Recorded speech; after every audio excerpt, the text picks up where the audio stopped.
Assalamualaikum warahmatullahi wabarakatuh. Perkenalkan, nama saya Sofia Indarti.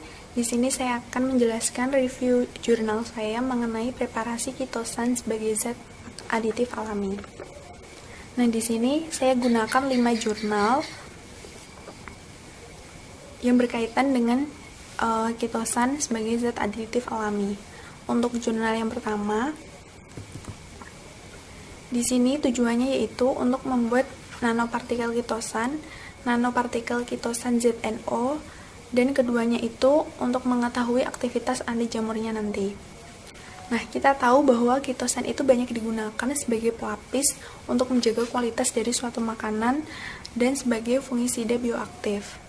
Nah, di era sekarang ini, nanoteknologi menawarkan berbagai macam peluang untuk digunakan secara luas dikarenakan permukaannya yang tinggi, ukuran partikelnya lebih homogen, distribusinya merata, dan stabilitasnya itu baik.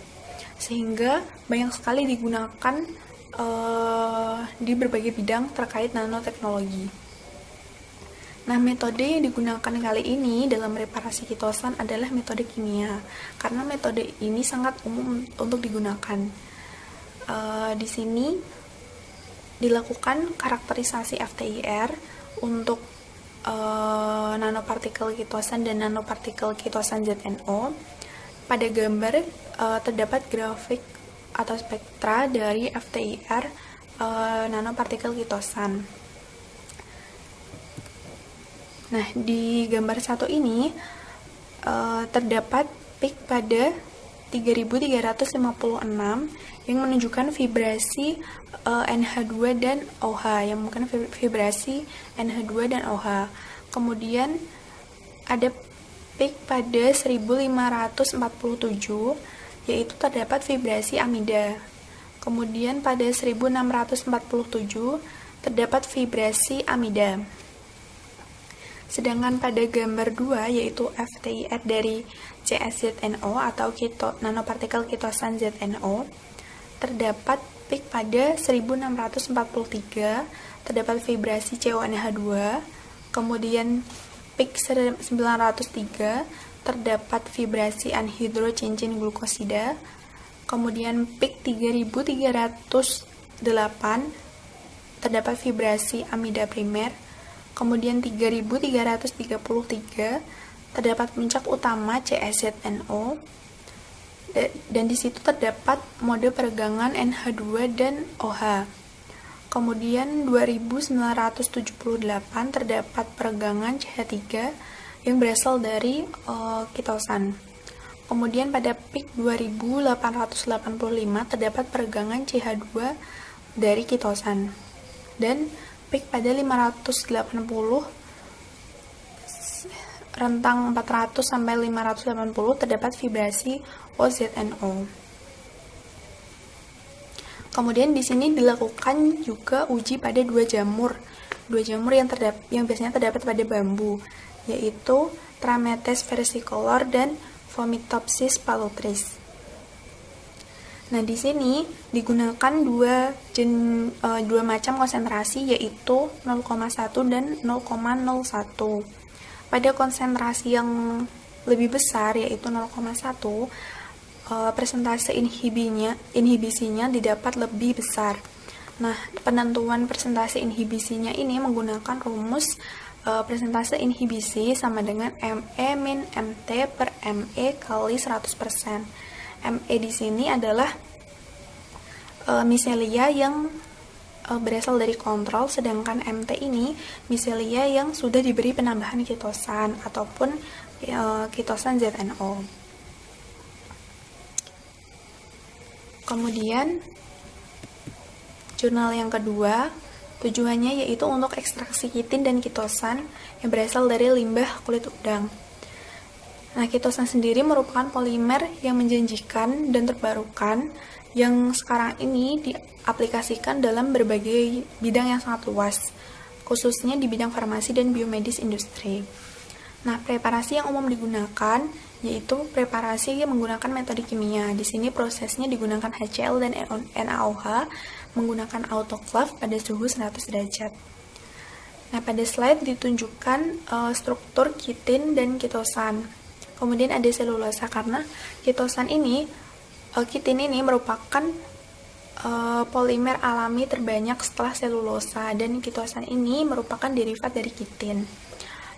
Dapat dilihat bahwa struktur kitin memiliki gugus asetil, sedangkan pada kitosan memiliki gugus amina dan gugus asetilnya itu hilang, sehingga kita dapat menyimpulkan bahwa kitosan ini merupakan diasetilasi dari kitin. Setelah terbentuk kitosan, diperlukan perhitungan DD dan karakterisasi FTIR.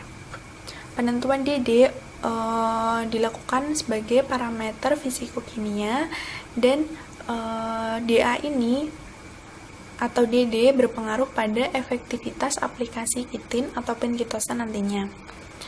Nah, perhitungannya itu menggunakan rumus DD sama dengan 100 min A1 per A2 per 1,33 kali 100. A1 dan A2 di sini merupakan besar absolut pita serapan amida dan hidroksil, kemudian 1,33 merupakan rasio A1 dan A2 untuk N-asetil kitosan.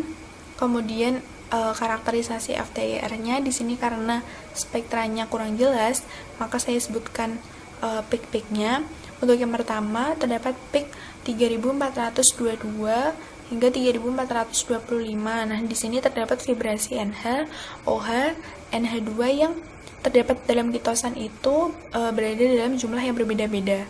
Kemudian pada peak 2921 hingga 2879 terdapat kelompok vibrasi metil di mana seperti NH, COCH3, kemudian CH2OH, dan pada 1656 terdapat proses diasetilasi kitin. Kemudian peak 1597 terdapat kelompok prevalensi NH2.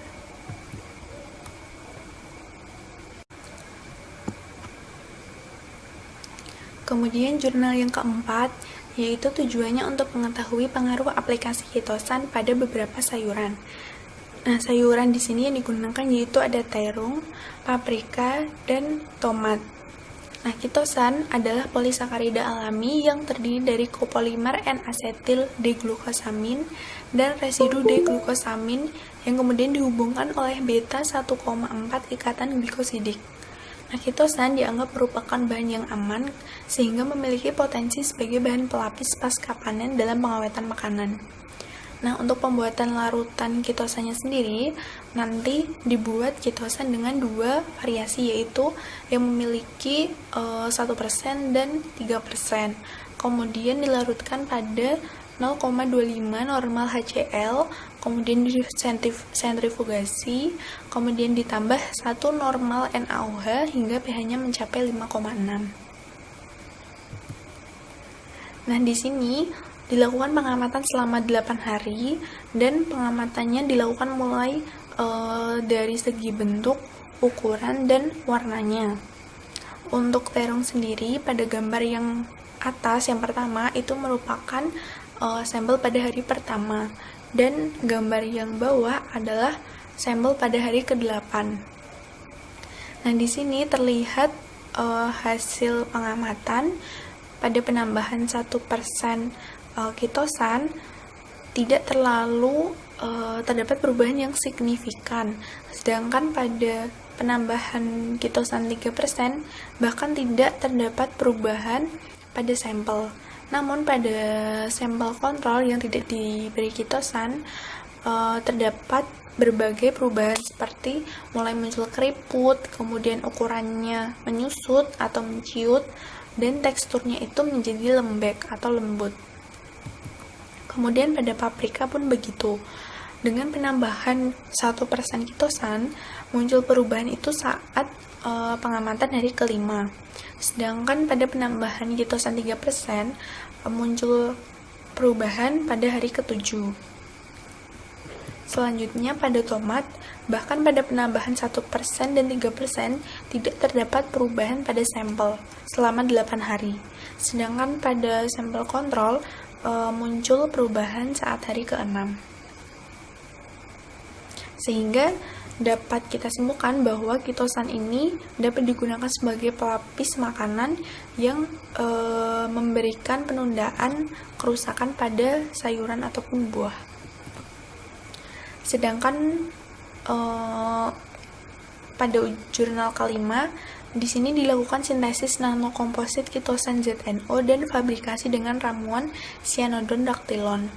Nah, kitosan adalah polisakarida alam yang memiliki toksisitas rendah, biokompatibilitas, dan biodegradasi yang tinggi.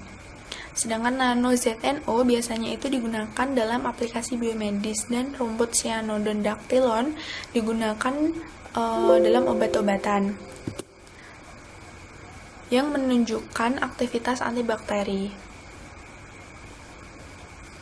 Selanjutnya dilakukan karakterisasi menggunakan FTIR.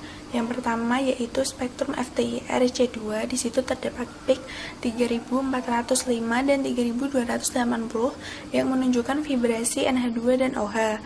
Kemudian FTIR C2Z, di situ terdapat peak pada 3326 dan 2928 yang menunjukkan adanya vibrasi ikatan yang kuat dari CZN2. Kemudian terdapat peak pada 1672 hingga 1644 yang menunjukkan vibrasi C rangkap O. Kemudian spektrum C2ZH2, di situ terdapat peak pada 3450 dan 2925 yang menunjukkan vibrasi yang kuat dari OH dan NH2. Kemudian pada 1654 terdapat vibrasi C rangkap O. Dan terdapat peak baru yaitu pada 441 dan 627 yang menunjukkan di situ adanya ikatan tarikan pada gugus amida dan vibrasi dari ZNO. Kemudian analisis SEM di sini keduanya memiliki ukuran kurang dari 100 nanometer dan ini dilakukan menggunakan FSM. Pada C2Z ukuran berkisar pada 33,45 hingga 57,44 nanometer. Sedangkan C2Z2 ukuran berkisar 59,60 hingga 82,22 nanometer. Selanjutnya dilakukan uji aktivitas antibakteri menggunakan metode difusi agar. Di situ didasarkan pada zona inhibisi dari dua bakteri dan didapatkan bahan C2ZH2 memiliki zona inhibisi yang sangat besar sehingga dapat dikatakan bahwa C2ZH2 berfungsi sebagai agen antimikroba. Nah, di sini saya menyimpulkan kitosan adalah zat aditif alami yang dapat digunakan untuk memperbaiki penampakan baik dari tekstur ataupun warnanya dan dapat memperpanjang daya simpan. Kemudian dalam preparasinya dapat digunakan 3 metode dasar atau 3 step dasar yaitu demineralisasi, deproteinasi, dan deasetilasi. Cukup sekian presentasi dari saya. Apabila banyak kekurangan, saya mohon maaf yang sebesar-besarnya. Wassalamualaikum warahmatullahi wabarakatuh.